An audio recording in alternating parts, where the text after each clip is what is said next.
there was a simultaneous declassification of material about the UK-USA treaties, the original treaties between the UK and the United States, governing cooperation between GCHQ and the National Security Agency. And there's a nice story about how this all began, which you can get at by looking at some of the documents, interestingly released by the NSA and not by GCHQ. And it all began when Alan Turing arrived in the United States in 1942 on a mission to inspect what was happening with the US Navy mass building of bombs to do the Enigma decryption for the North Atlantic submarine war. And Alan Turing, bless his heart, basically arrived without any formal documentation from the British government and was detained on Ellis Island and interrogated. And there's some lovely correspondence that you can find when, essentially the American attitude was, who is this rather eccentric limey? What do we do with him?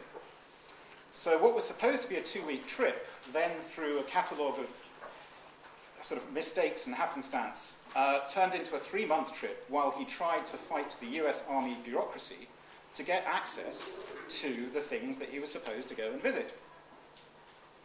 And then in the US sort of military literature, what then became known as the Turing Affair turned into a need to develop more formal treaties for intelligence cooperation.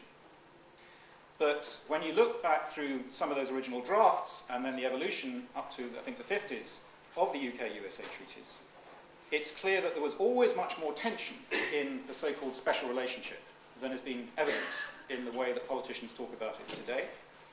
And although there were defined areas of cooperation and protocols to avoid conflict in those cooperation, there has never been any doctrine that you will not do political spying on the internal affairs of even of an ally.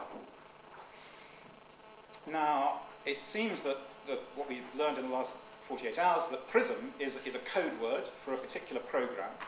The ways in which these sorts of programs are referred to, Echelon, of course, is a notorious example. Echelon was not, as it were, the whole enchilada. Echelon was a particular system that then became a sort of synecdoche for the entire global intelligence structure, but in fact it was one particular program, and Duncan referred to that this morning. Another code word you may see associated with the PRISM material is ORCON, which stands for originator controlled. In other words, the originating government, in this case the US government, has a veto on any sort of downstream use of that, however that is repackaged and source sanitized and distributed. And what struck me looking at both the Verizon material and the PRISM material is the code word no foreign, no foreign eyes. And that is to say that nobody who's not a US national should be able to see that material. So one thing this talk is not about is the Patriot Act. The Patriot Act is extremely complicated. It's more than 100 pages. It has about 12 different sort of modalities of surveillance contained in it. It amends the original FISA 1978 law and other statutes. And in fact, it is a part of the Patriot Act, Section 215, which was sold to Congress as to do with accessing library records. That was the power on which the Verizon order was based. And you remember 3 days, the Verizon order was essentially scooping up the metadata, the traffic data, the stuff we're thinking about in the Communications Data Bill, about all internal US telephone calls from Verizon, as well as international calls. So this talk is not about that. What this talk is also not about is cloud as data storage, just like SkyDrive or some place to stuff your photos. And the reason this talk is not about that is, well, you can, if you're just using the cloud as storage, you can encrypt the data yourself. Of course, many systems like Dropbox don't do that. They actually do the encryption their end for you, which means they have the key. But in principle, if you're just using the cloud for data storage, you can encrypt it. What this talk is about is the use of data centers for massive parallel processing. And I think we have a fairly technical audience here, so it's going to be pretty obvious that the CPU in the data centers can only crunch on the data if it's in plain text, if it's been decrypted. Now, on the right-hand side of the photograph, you'll see a room which has the number on it 641A. Does anyone know what that means in this context? Is that familiar? Okay.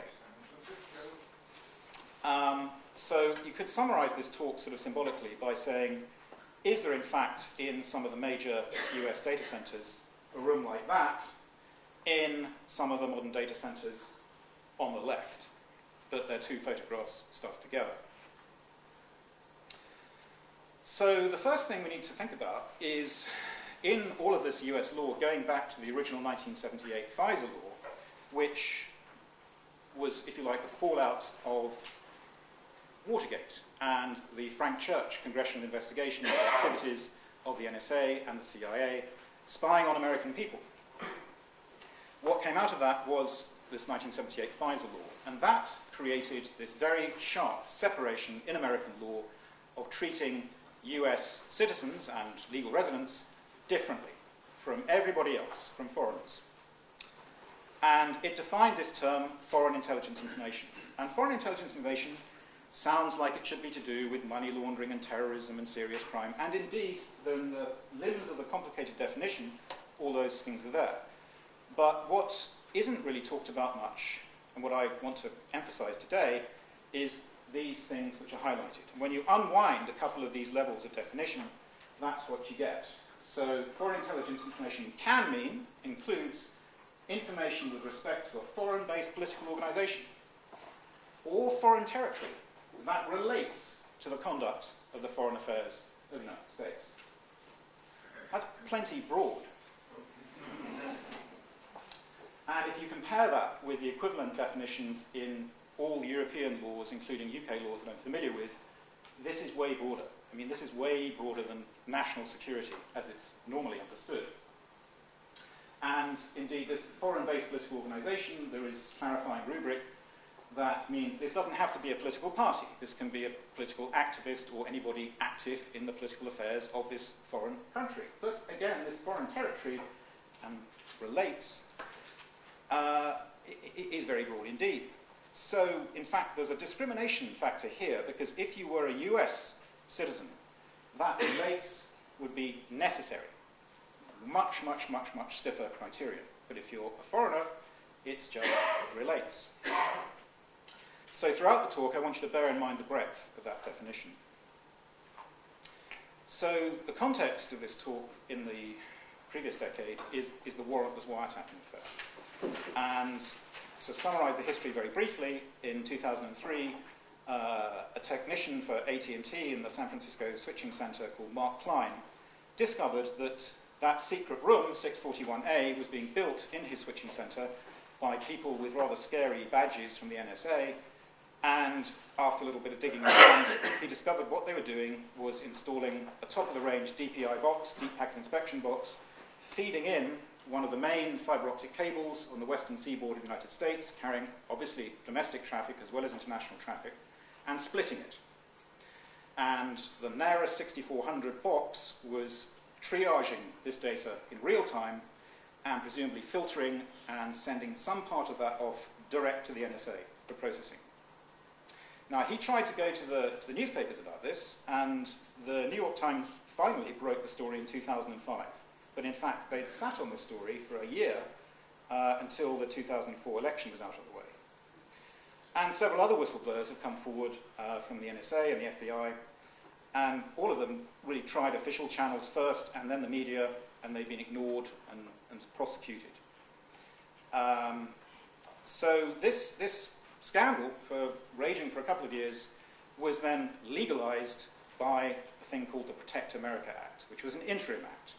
It was very controversial, and one of the things it did is gave retroactive immunity to the telecommunication companies who allegedly were involved. Because if they had been acting outside the law, they could have been liable for billions of dollars of damages under the telecommunications regulatory statutes. So what Protect America did is it really instituted a new paradigm, whereas previously the National Security Agency had had to work very hard indeed to avoid even collecting the data of Americans anywhere in the world. This paradigm said you can pretty much scoop up what you like at the collection phase, and then when you want to access it, then you worry about limiting your access to those people who are American. So it really meant the end of particular targeted warrants. And a special surveillance court, the Foreign Intelligence Surveillance Court, FISC, which had been set up by the 1978 FISA Act, no longer, as it were, approved particular warrants under Protect America. They approved procedures for minimizing the impact on Americans at the access time. Clear so far? So then in 2008, just before Obama was elected, on a bipartisan basis, we had the permanent arrangement that I want to talk about today, the 2008 FISA Amendment Act. Now, one complication in all of this American legislation is that when you have an amending piece of legislation, a bill, it has a certain numbering, and then when it is folded in to the consolidated original legislation, it has a different numbering. So the particular law I want to talk about is alternatively known as 1881A, also known as Section 702. So it provides an authorization to access foreign intelligence information. It intentionally must target only non-US persons located outside the US. I say only, I mean that's the rest of the world. It's a blanket authorization for 1 year, and it requires this minimization of accessing or inadvertent access on data about US persons after collection. It also says you've got to do a little bit of minimization before collection as well, but probably on a fairly crude basis. And the telecommunications or provider must provide all facilities and information to do this in secret. It's a contempt to the FISC court if they don't comply with this. And the providers, again, have complete immunity from civil lawsuits. And all of this must be done in a manner consistent with the Fourth Amendment.